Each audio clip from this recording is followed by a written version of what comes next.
Đây là nước dùng từ xương gà tự hầm ở nhà. Hôm nay Vân quay cách Vân nấu nước dùng làm sao để có được nước dùng sánh lại như rau câu như thế này ha. Hy vọng sau khi xem video của Vân thì các bạn sẽ bị ghiền nước dùng tự nấu ở nhà. Bởi vì nước dùng rất thơm ngon và ngọt tự nhiên, mà không hề dùng đến bột ngọt, bột nêm hay đường phèn gì hết. Tự nấu nên mình bảo đảm được về chất lượng và khẩu vị của gia đình.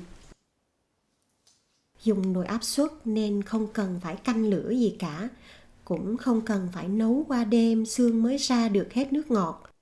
Nấu bằng nồi áp suất có thể rút ngắn thời gian lại rất là nhiều so với nấu trên bếp, nhưng vị nước dùng ra thì không thể chê được. Bởi vì các món ăn Vân nấu hay dùng nước từ xương thay vì nước lạnh. Vân cũng không dùng bột ngọt và các loại bột nêm, nên nước dùng sao cho ngon ngọt tự nhiên rất là cần thiết. Nước dùng nấu từ xương gà được cho là tốt cho khớp xương, gân và dây chằng.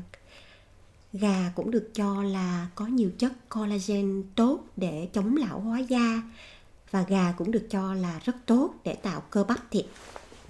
Thịt gà có xương như thế này thường hay có bán giá sale rẻ hơn loại không xương, nên Vân tranh thủ những lúc như vậy mua về, lóc xương ra là có xương tươi nấu nước. Hoặc hôm nào ăn gà nướng ở Costco, nhà chỉ ăn phần ức và đùi gà, nên Vân dùng phần còn lại để nấu nước súp. Hoặc lễ tạ ơn, bộ xương gà Tây sau khi lóc thịt ăn rồi, dùng xương đó để nấu nước dùng ra cũng rất là ngon. Vân cứ lách con dao sát với bộ xương như vậy để lóc thịt ra. Đùi gà chỉ có một cái xương ống nhỏ ở giữa thế này. Vân cắt thịt xung quanh cái xương ống rồi lấy nó ra. Đôi khi chỉ có vài cái xương thì Vân bỏ vào Ziploc, loại trữ tủ đông, rồi trữ trong tủ đông, và cứ thế gom góp lại cho thật nhiều một lần rồi nấu. Xương gà thì nấu nước ra ngọt và mùi vị cũng nhẹ nhàng hơn các loại xương khác, nên nước dùng từ xương gà rất thích hợp để dùng nấu các món canh cần dùng đến nước.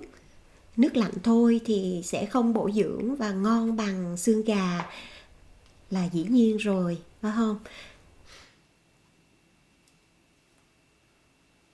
Lóc ra cái xương đùi rồi.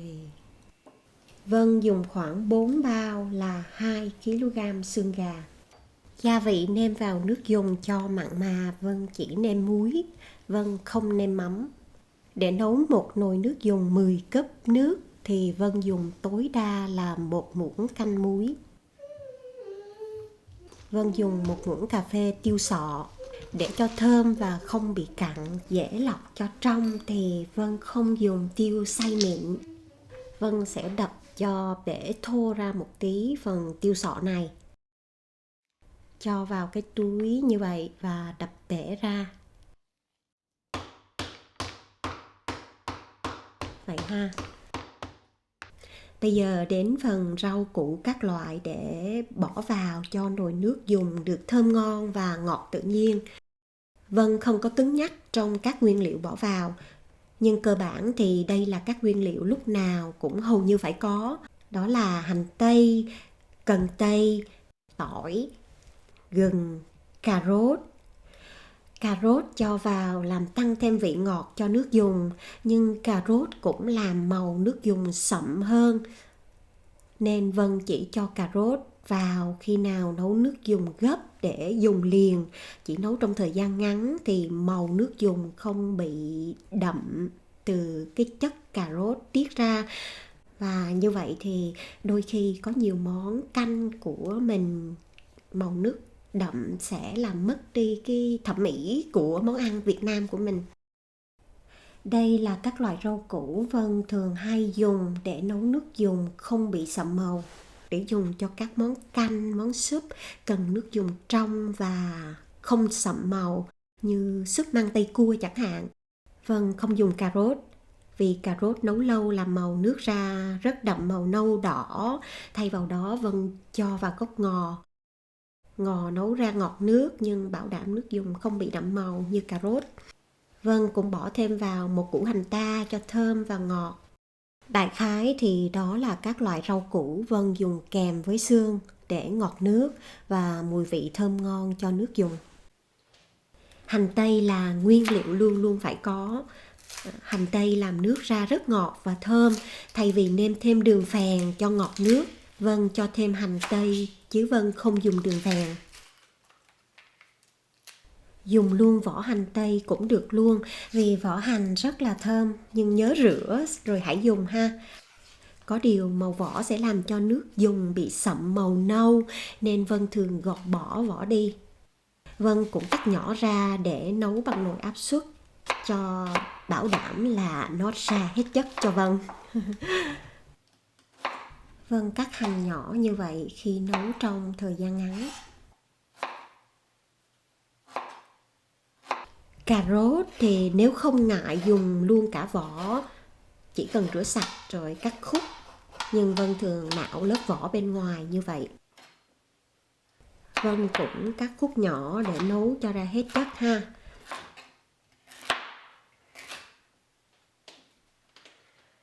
Gừng gọt vỏ rồi thái lát mỏng như vậy. Vân đập dập gừng để bảo đảm gừng ra hết hương vị. Mùi vị gừng đánh đi mùi tanh của thịt, và gừng cũng tốt cho cơ thể nữa nên cũng đừng quên gừng ha.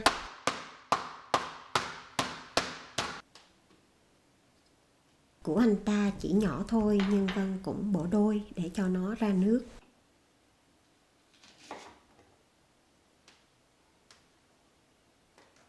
Tỏi làm nước dùng ra thơm hơn nên cũng đừng quên tỏi ha. Vân đập dập và dùng luôn cả vỏ tỏi chứ không bỏ đi, vì vỏ tỏi thơm. Cần tây làm tăng thêm hương vị và chất ngọt cho nước dùng nên nhất định Vân luôn luôn cho vào. Cần tây rửa sạch rồi cũng cắt khúc nhỏ cho ra nước ngọt.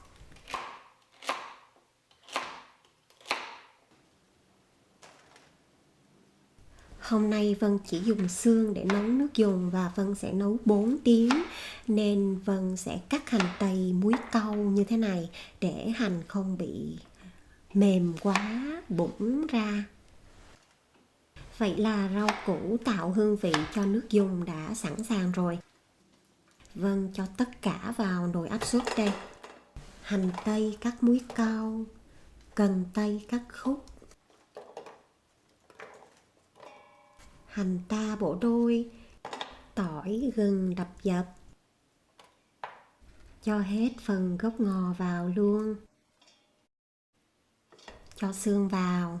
Hôm nay Vân dùng hoàn toàn bằng xương gà tươi, nhưng dùng các phần còn lại của con gà như cánh gà, chân, cổ, phao câu. Nói chung là các phần của con gà đều nấu nước ra rất ngọt. Vân không có bỏ đi. Nêm vào một muỗng canh muối. Vân luôn nêm muối vào ngay từ đầu. Muối giúp chiết xuất chất ngọt từ xương ra tốt hơn, giống như rau mà trộn chung với muối để một tí xíu là rau ra nước rất là nhiều. Đó là bởi vì muối làm chiết xuất nước bên trong rau ra, nên cũng cùng một nguyên lý như vậy.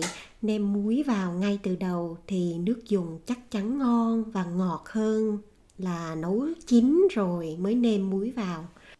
Một muỗng cà phê tiêu. Quên tiêu là thiếu đi cái mùi thơm của tiêu, làm mất ngon, cho nên đừng quên tiêu ha. Vân đổ nước vào đây. Nước Vân cũng dùng nước loại để uống để không có tạp chất làm cho nước dùng mất ngon. Đây là cái nồi áp suất 6 quarts. Vân cho vào 10 cúp nước là vừa đủ để ngập xương gà như vậy. Vân dàn cho xương ngập trong nước.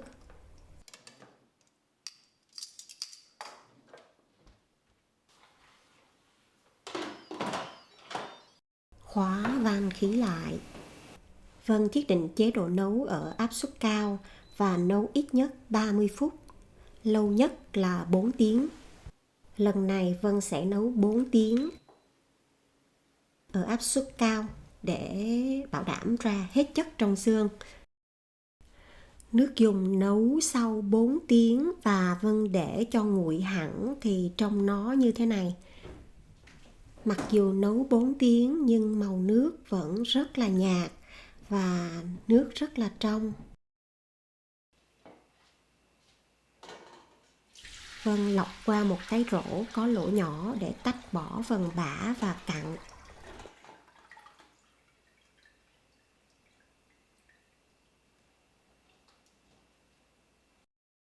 Và đây là sau khi Vân bỏ tủ lạnh qua đêm. Nước sánh và sệt lại tự nhiên như vậy, giống như thịt đông luôn. Ở đông lại một tảng cứng trên bề mặt như thế này nên rất là dễ lấy mỡ ra. Nước dùng này có thể trữ trong tủ lạnh 1 tuần. Muốn trữ nước dùng được lâu hơn thì bỏ vào tủ đông, tối đa 3 tháng. Nước sánh và sệt lại tự nhiên như vậy, giống như thịt đông luôn. Vậy cũng biết là nước dùng rất là chất lượng ha. Khi nấu lên thì nước dùng sẽ loãng ra trở lại chứ không có sệt như vậy nữa. Dùng nước này để nấu canh, nấu súp rất là ngon. Vân hy vọng các bạn sẽ nhiệt tình chia sẻ video của Vân và nhớ bấm nút theo dõi kênh để nhận video món ngon từ kênh ha. Vân xin cảm ơn và hẹn gặp lại.